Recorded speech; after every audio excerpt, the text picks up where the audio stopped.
Welcome, friends and fans, to another edition of GalaxyCon Live, where we are bringing the convention experience directly to you. And today we are going back to heaven, hell, and LA, and everything else in between with two diabolically darling guests from Lucifer. And now's the time for all of you in our chat room to begin typing in your questions for them.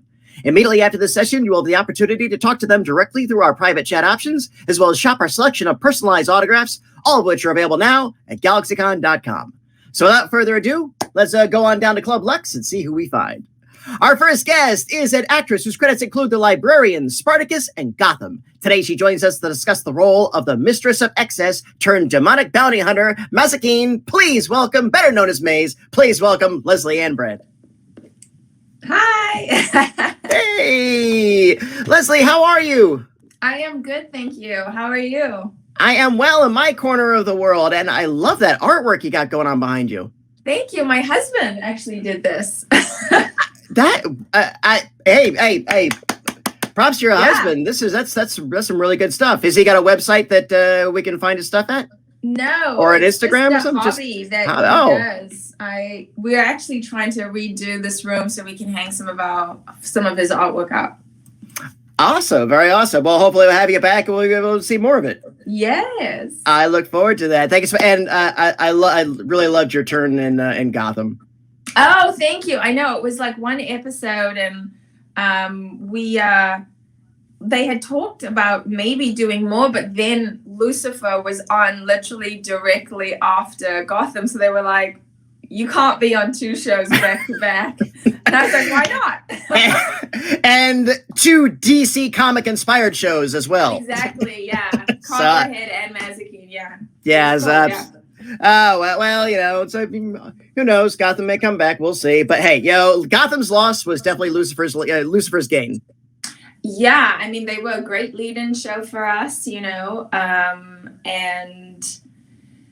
yeah, it's been a crazy ride since then. Absolutely. Since those Fox days. Oh, yeah. And the ride is about to get crazier because our next guest is an actor whose body work includes Merlin, Doctor Who, and Miranda. Today, he joins us to discuss the role of the Sovereign of Hell turned LAPD consultant, Lucifer Morningstar, and occasionally his twin brother, Michael. Please welcome Tom Ellis. Hello. Tommy. Hey. Hello. I haven't quite got the same lovely artwork as LA. I've got my microwave actually behind me. Well, that is giving away where I am actually. I'm in the UK at the moment. It's a very shiny, lovely microwave. Thanks. I've just had it polished. Oh, yes, indeed. Yes, indeed. It's like, I'm sure Detective Sergeant Sam Speed will be asking where the microwave is to everyone's incredulation. That's a blast from the past, yeah. Indeed. Well, hey, I'm a big fan of your comedy work. Yeah, Sergeant Sam Speed, huge fan of Miranda. She is still on my top of my list to play Doctor Who someday. So fingers crossed that she'd be amazing. I think she would. Yeah. I think, of course, we'd have to bring you in as the master, but this is a panel for another day. So, yeah. But Tom, how are you? I'm very well, thank you. I'm a little bit jet lagged, but I'm sure I'll cope. We will get you go through it. Well, Tom, Leslie, welcome to the GalaxyCon virtual stage. Our team right now is going through the chat room, pulling out the questions for us. In the meantime, I would just like to throw this out. How did Lucifer begin for each of you? You go, Tom. It was pilot season in America, and it was basically. I got sent a load of scripts for lots of different things, and all of them seemed like the same script. And then this one script called Lucifer seemed very, very different and a lot of fun, and a character at the center of it that I was like, oh my gosh! After about 3 pages, I really want to play this guy. So I went and met Len Wiseman, who was directing it, and thankfully he also agreed that I should play that guy. So that's pretty much how it started, and then that was the beginning of a long and winding and very fun journey. Yeah, absolutely. So it was just essential like that. Oh yeah, you're the guy. It weirdly was a little bit that way, but that's like it's taken me 20 years to get to that point, though. Yeah. It takes that long to become an overnight success, as we all know in this business. But absolute kudos to everyone who involved in that creative decision to cast you in that role, because obviously it's taken us here, and you're absolutely right. What an amazing ride it has been. So, okay. I was going to say, go on, Ella. You tell your story. No. I haven't got any more to add to that. It's just no, Leslie, how did it was the same thing, except I didn't it wasn't you're the one. I auditioned and again I was on that pilot, doing pilot season, and in 1 week I tested for 3 shows, Lucifer being one of them. Didn't get any of them. So Lucifer actually originally casted another actress to play Mazikeen, and they had a table read, I guess, where the powers that be decided that they hadn't maybe found. They've made the wrong choice. And then I got one of those calls at a photo shoot where it's like, hey, we're reinstating your deal and we want you, to be this character. And I was so happy and so grateful because I was like at the end of that week just being like, what am I doing here? And I really liked Tom. I read the pilot and I actually sent a message to Jeff Johns. I was like, oh my gosh, this is an hilarious character. Who knew the devil could be like so funny? And I wasn't very well versed in the DC comic, Vertigo or any of the comic books really. So don't worry, Jeff Johns is. I was very excited. I was very happy to join the show. Again, it was a delight to see you in action. It was a delight to see the character arc and the ups and downs and the journey. And the journey both your characters really did. And we'll no spoilers about on the horizon, but absolutely we're looking forward to see what the future has in store for all of us. Yeah. Indeed. Well, both characters have gone like full evolution really. In the show, which is I don't think either myself or Leslie would have thought that when we first read this script, like that's the journey that they would have sent us on. But And at times our stories kind of mirror each other's, our parental issues, our relationship issues. Absolutely. And a feeling of like maybe you're not worthy, very similar. Yeah. What's the best memory you're gonna take from being a part of Lucifer? Oh my gosh! I mean, I think that it's not very often that you do something that takes hold like this and really captures people's imagination. I think you always hope when you start a job that might be the case, but you just never know. But I think that. God, there's so many memories to take away from this. I think the group of people that we worked together with was very special, and we have a very special connection with each other because of the journey that we all went on together. Because behind the scenes, it wasn't always smooth sailing, I think our interaction with our fans, to be quite honest, has been like a huge part of what this experience has been as well, and the fans saving the show. And you got 50% more, 100% more episodes than you would have got if the fans hadn't watched it, basically. Yeah. I think for me, it's also seeing a character from beginning to end. It's rare now that a show does 6 seasons and you get to finish it the way you want to, and you get an opportunity to do a noir episode where you're playing different characters, or a musical episode, or that and then I think also just as Tom said, the group of people and the kind of families that we made with our crew. We are so incredibly close to our crew, and I was always really proud of people who day played or guest stars who came in and said, I heard that this is such a fun set to work on, everyone's really lovely. And that made me feel good, because we've all been on the opposite side where we're guests on another show and it's not that welcoming, and it sort of makes it hard to do your job. So I was very proud that was our reputation. I would absolutely concur. And I concur about the noir episode. I've been saying for years that you could do a black and white noir, it's like a classic Gumshoe without all that, and the costumes and the photography in that episode was just beautiful. Yeah, and those outfits must have been fun to wear. Mine, not so much. was like, I'm just gonna sit. Yeah. You looked amazing though. What matters, right? Well, there are had so much fun shooting that. It was ridiculous. Yeah. I mean, because it was so different to the way that we normally shoot an episode of Lucifer as well. So it was just a whole different experience for everybody, really, including the crew. Everyone was giddy with excitement about it, and that was the episode that everyone really wanted to watch when it came out. Yeah. Absolutely, absolutely. Well, thank you so much for indulging my questions. We have some for our audience, so let's go ahead and roll to our first one. And here's one from Sylvia, who wants to know, who were your celebrity crushes growing up? Oh, wow. You guys are gonna laugh at me, but it was Jean-Claude Van Damme. I'm not laughing. I'm in quiet appreciation with you. Blood sport or like Bloodsport. Handsome, athletic, and flexible. Yeah. I used to have this poster of him doing the splits across the kitchen counter, like above my bed.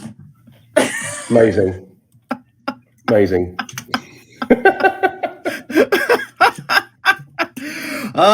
Tom, who is yours? Mine was I don't not everyone in America knows who this is, but Kylie Minogue was mine. Yes. Kylie Minogue, when she was in an Australian soap opera called Neighbours before she was a famous pop singer, and I used to watch Neighbours with my sisters all the time, and she played Charlene, and she married Jason Donovan's character Scott, and I just had a huge crush on her because she was a bit of a tomboy. And she wore like I had a poster on my wall of her in these kind of like denim dungarees with like a bit of oil smeared across her face and then the big curly hair. And I just was like, that's her, that's it, that's my crush right there. Fair, awesome, That Sylvia. was my cassette tape. Like I got a red boombox for Christmas. My first tape was a Kylie Minogue. Was it? Yeah. Oh my gosh, you should be so lucky. And Jason Donovan. I mean, like, Jason Donovan had an album called 10 Good Reasons. I remember that about him. yeah. Yeah. We are totally. This is the two like. Yeah, I know. This is what happens. Country. We're basically behind the scenes. Lesley-Ann and I just like reminisce about old British Commonwealth experiences. Yeah. Because Lesley-Ann obviously grew up in South Africa, so we had a lot of like references that none of the Americans would get at all. Nice, very nice. Well, feel free to lay them on here as thick as you want because we are an international show. And Sylvia, thank you. Great question. From Gabriella, if your life had a theme song, what would it be? Oh my gosh. Right now, for me, it's work. I've had the week from like it's just like and trying to be a mother. Yeah. Something to do with traveling, probably. They call him the Wanderer. Yeah, the Wanderer. It goes around. Yeah, that's probably my one. Because I see. I'm the type of guy that likes the room. Yeah. Yeah, that I one. can see that. Yep. There you go. Could totally see that. Gabriella, thank you. Very fun question. What do we have next? Here's one from Ayub. I hope I pronounced that right. What job would you have done if you had not become an actor? Ooh. I already had jobs before I was an actor. I worked in sales and marketing for Red Bull, actually. And I ran their hotel portfolio in New Zealand. And I was an IT recruitment consultant as well at one point in my life. I could hire you, coder, data analyst. But I think if I had a choice, it probably would have been something in like social services with kids. You know, I was really, I wanted to do that straight after high school, actually. It was to go and travel and through Africa, and my father was like, I don't know that my 18-year-old daughter should be traveling alone, sort of. But yeah, probably something in social services. Fair. So if you used to work for Red Bull gives you wings, but when you came onto your new job with me, you chopped my wings off. Yeah. So I actually was one of those Red Bull girls. You know, oh my God. In the Mini. In the little Mini with the Red Bull cannon. I set my driver's license in a Red Bull Mini, and I went to and you should see me pulling up there, and I was like, "You guys want a free Red Bull? Like, pass me now." My sister-in-law did that as well. Yeah, it was fun. It was so fun, and I did it, and then I went to my boss, and I was like, "I'm way too ambitious for this role. Like, I want to work for this company, and I love it, and I love the brand." And then he's like, "Okay," he just created a role for me in the sales team, and then like told me to go to Volkswagen, bought me a new car, and I was like, "Okay, this is happening." Like, it just, I don't know. I've had this kind of career where people they were like, "All right, you're hungry, you're ambitious. Here, go for it," you know? Right on. Very nice. Glad to see people recognized it. and encouraged it. Not like, yeah. Just hand out the drinks. Yeah. That's What did you do? What would you do, Tom? I'm obsessed with sport. So basically, I used to want to do something. Yeah, I would be a professional golfer if I was good enough. That's the thing. Like, I would have loved to have been a professional sportsman, but all the sports I played, I wasn't good enough to be, to go pro in any of them. But I think something to do with sport, like either like as the physiotherapist that would run on the pitch with the magic sponge, because then at least I'd get to run out in front of the crowd. Or something along those lines. Sports injuries and physiotherapy was where I was sort of aiming for before I got the acting bug. Fair. Yeah. Mm-hmm. A Tarek. You could have been a Tarek. I know, exactly. No one knows what that means. That's not one of our little references. That's the guy that Lesley-Ann and I go to when we feel like we've been beaten up. Yeah. To fix us, basically. There you go. The trainer. Right? Hey, fun question. Thank you so much. Here's one from Maritza. What career dreams would you like to achieve that you may not have yet? Ooh. Well, I know that I started out in the theatre, and I love the theatre, and I've always wanted to do something on Broadway, which I've never done yet. So that would certainly be a box to tick there. And I don't know, just keeping it going, basically. Keeping it going. That's my dream. That's every actor's dream is having a next gig. Exactly. I'd like to say I'm fulfilling my dreams every day. It sounds a bit corny, but I only started this 12 years ago, so it hasn't really been that long. But I got some really good news this week. A show that I'm creating, we have a production company, a very big production company that's going to produce a show that I've created and would star in. So, I think I'm dreaming. I'm always dreaming, and I think it happens every day. Yeah.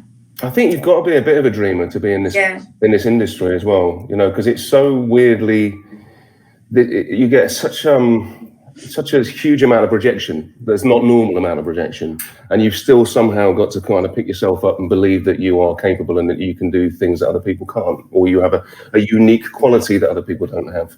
So you kind of got to be a bit of a dreamer, and it's it's all right to dream. That's the other thing. Yeah. Absolutely. Maritza, thank you. Very fun question. What do we have next? From Ginger. What is your favorite song to sing? Oh, goodness me. I quite like John Legend's Ordinary People. Where's ordinary people? Yeah. Do you know that song? This ain't a movie, y'all. Yeah, I love that song. Like, vocally, it's like a good range for me. It sits nicely for you. I know. Yeah. God, I don't know. Favorite song to sing? Well, I mean, the first song that I kind of learnt on the guitar was Revolution by Tracy Chapman. I do love singing that song. And again, that sits in a nice sort of vocal range for me. There you go. Yes, I love it. Yeah, can't go wrong with Chapman. No, she's marvelous. No, absolutely not. Ginger, thank you. Very great question. What do we have next? Here's one from Catherine. What has the highlight been of playing your character on Lucifer?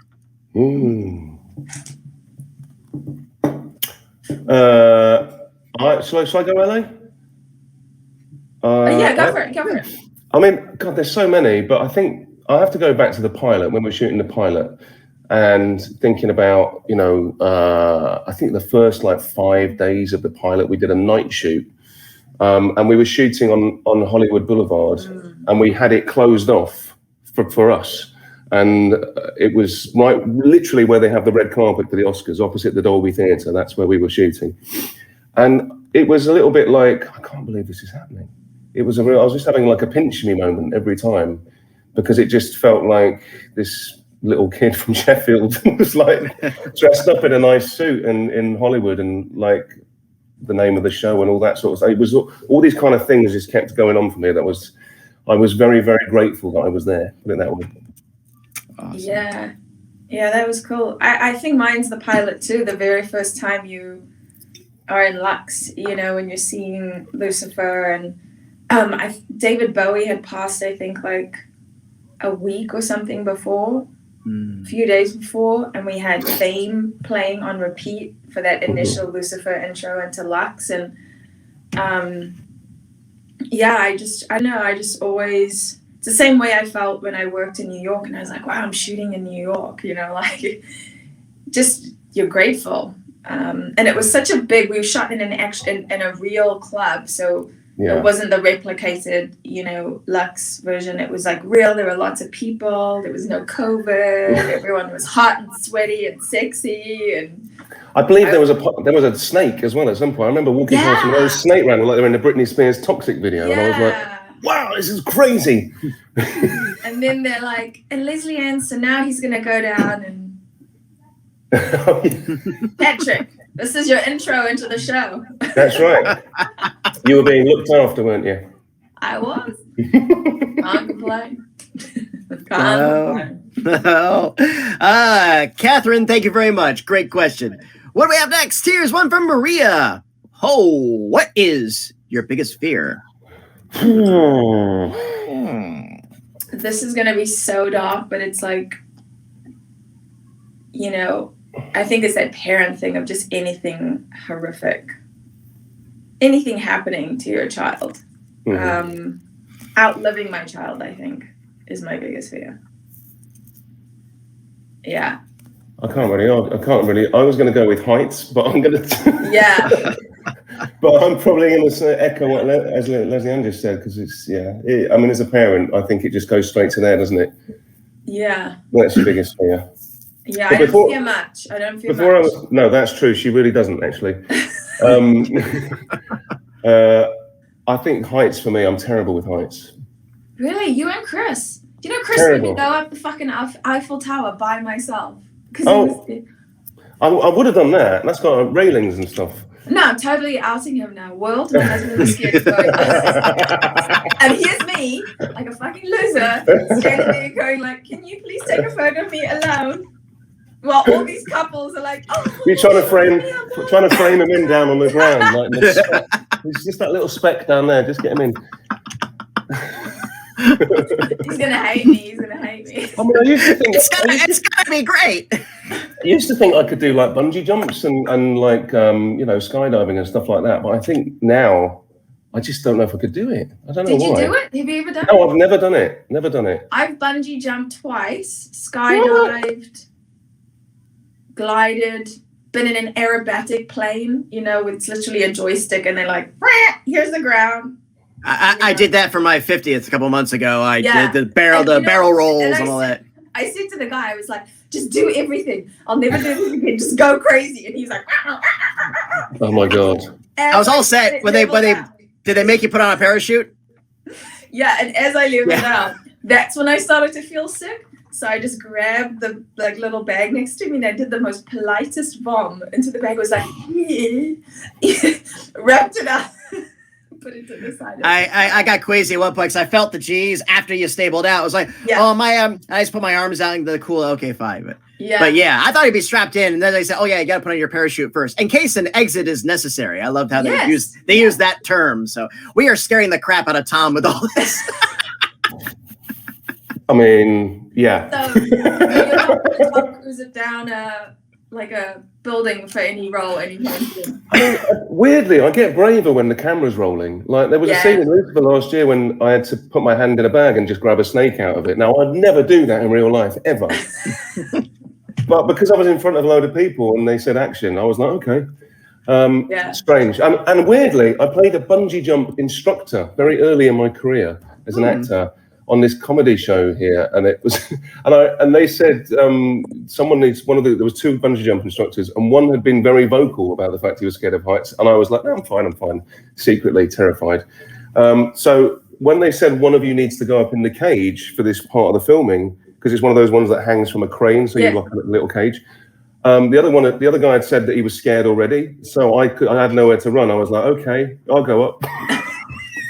And it was like strapped on, I had a carabiner and all that, but I was literally just like all the way up. No. But I was playing the instructor, so I was meant to look cool. Oh no!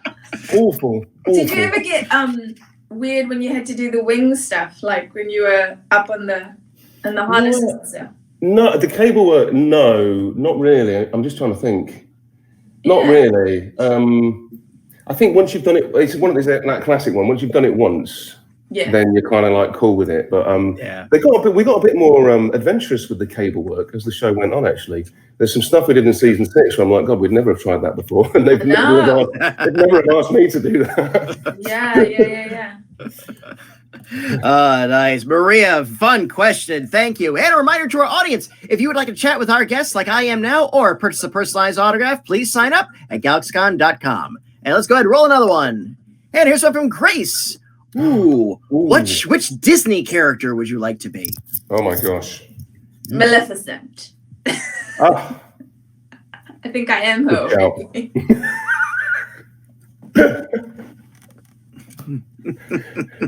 Have you got the big headpiece? I don't know. I'm not really a Disney person, I have to say. I didn't grow up on Disney characters. You strike me as a Disney princess, LA. Yes, very much so. I have never even been to Disneyland. Oh my gosh.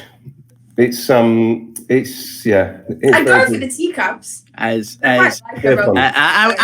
was an actor at Disney World for 13 years, and it's worth going to. It's worth going to at least once in your life, especially when your kids reach that magic age of about 6 and 7. That's the good year when they're not scared of everything and they're wondrous or whatever. Yeah. No, so the Cars ride's great as well, by the way. Oh yeah. The Cars ride is great. Yeah.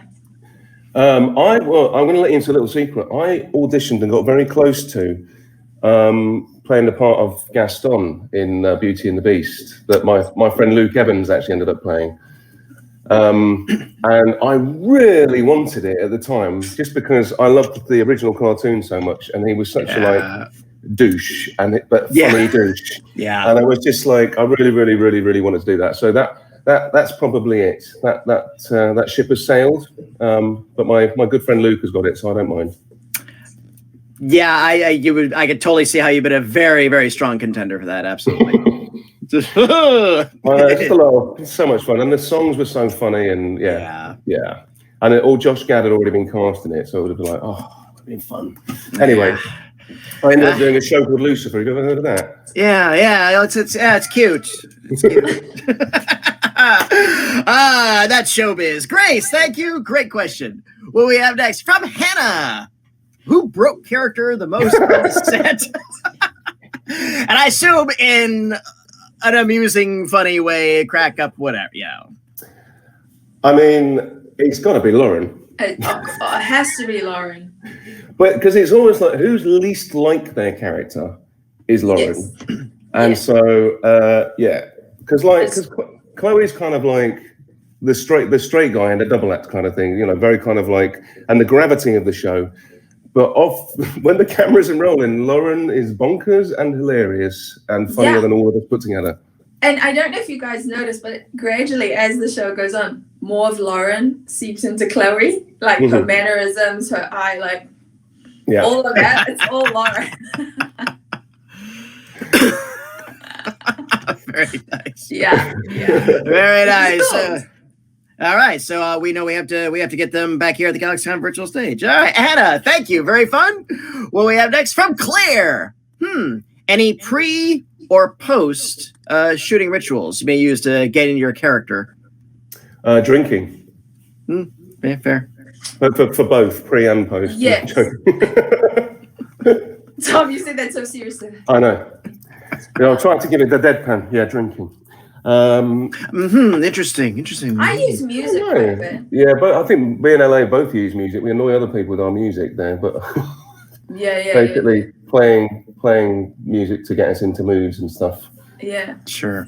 And I always anytime I went into the makeup trailer, I'd want to put music on. Yeah. Because I couldn't bear the sort of silence and the hair dryers and the muttering. I just want people to get going. That's the bummer about COVID, is we weren't able to have that morning kind of ritual in the trailer with everyone. Yeah. But yeah, music for sure. Definitely for the emotional stuff, There's always a song that triggers something, some memory, something. Yeah. Mm-hmm. Nice. Very nice. Claire, thank you. Very nice question. What we have next from Mark. What was your favorite therapy scene? Ooh.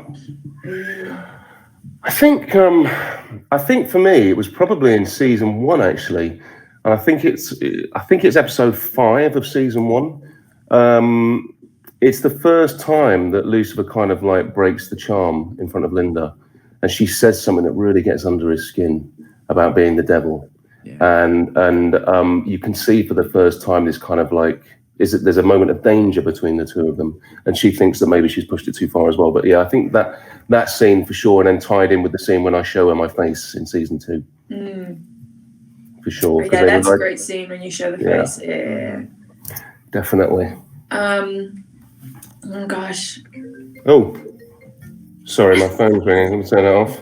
Yeah, it's going great. You're fine. Yeah, keep going. I would probably say maybe one of my faves was where you and I do therapy together. That time after we just beat the shit out of each other. Oh yeah. And there's a realization that Lucifer has, oh shit, I didn't tell her that I wouldn't leave her. I just assumed she would know, and kind of seeing Maze's vulnerability. But yeah, that was a very sweet scene. Mm-hmm. Yeah, I concur. Mary, thank you. Lovely question.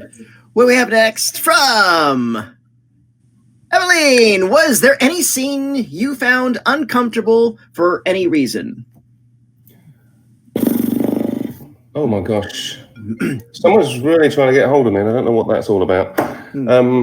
Sorry, guys. No worries. Is there any scene found uncomfortable for any reason? And this includes effects. Maybe you're in the harness. Maybe you had the makeup on. Oh my gosh, I will tell you that the scene where we shot, there's a dream sequence where Chloe falls off the balcony and Lucifer sort of dive bombs. And I had to I was hung upside down with this harness on, with a big green screen behind me and this huge wind cannon blowing at me and shouting. And I was in that position for probably a good couple of minutes. Oh. So when I got down, I didn't feel normal for about an hour afterwards. It was really crazy. Yeah. But yeah, probably that. Fair. Is there any scene I felt uncomfortable with? I mean, just the general cold, because she doesn't really wear much, like Vancouver. Yeah. I mean, at night when you're like, hey, it's LA, and you're like, no, it's -12. Yeah, it was that was probably uncomfortable, like Vancouver winter, trying to replicate Los Angeles. Yeah, trying to replicate. I just remember constantly being cold and finding old hand warmer things in every jacket I owned. Yeah, that'll do it. Evelyn, thank you. Fun one. What do we have next?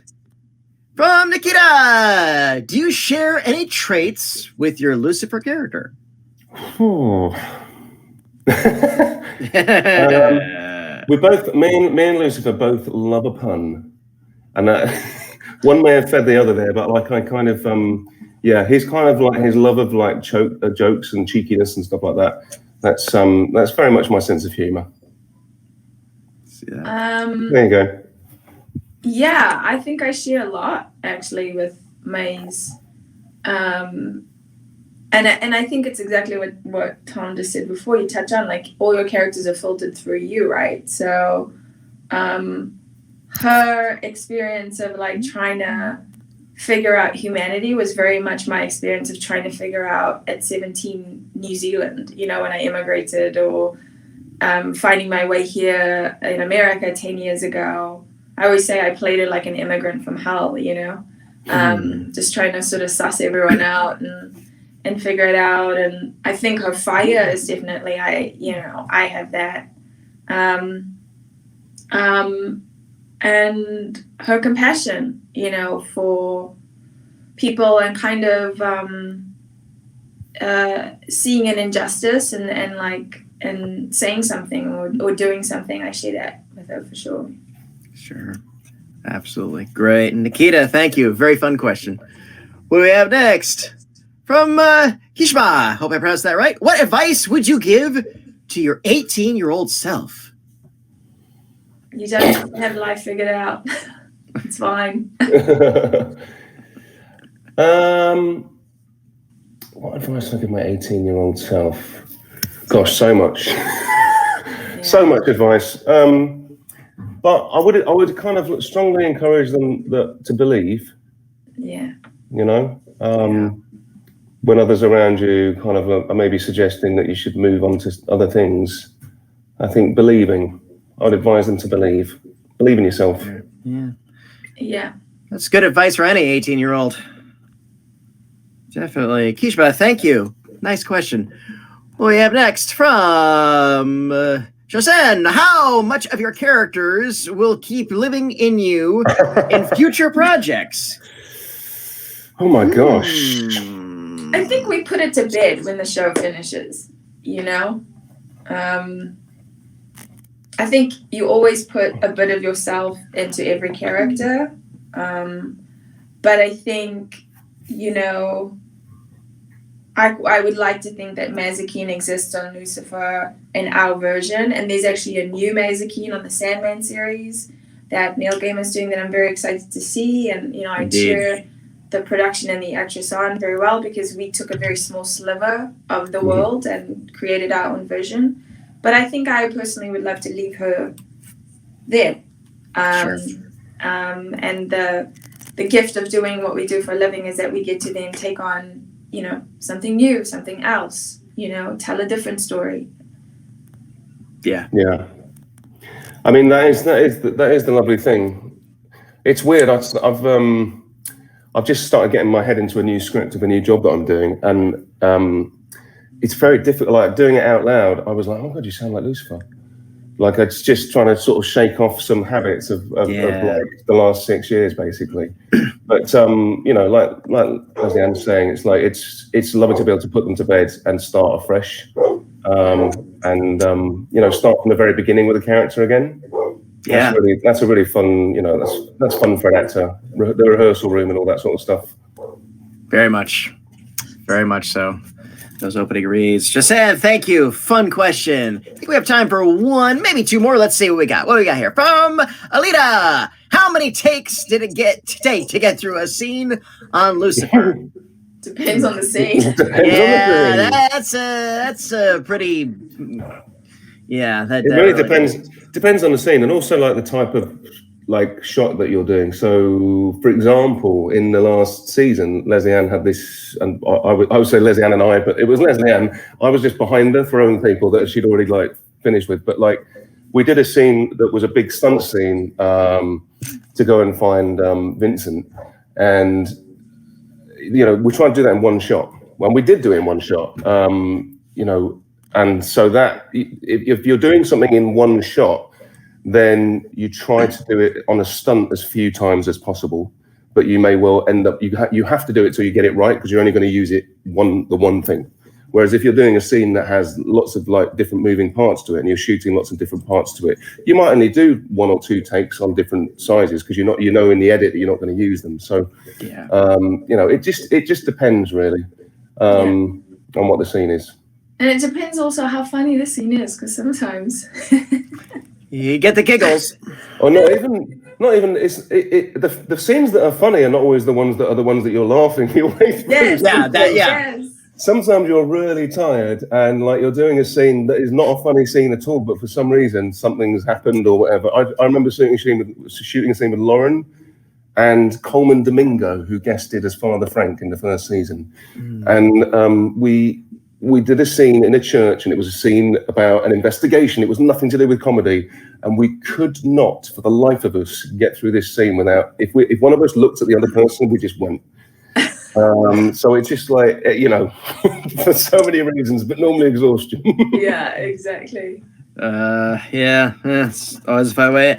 Aletta, thank you. Very fun question. I think we have time for one more quick one. Let's see if we can go out on a really fun one. And here's one from Steve.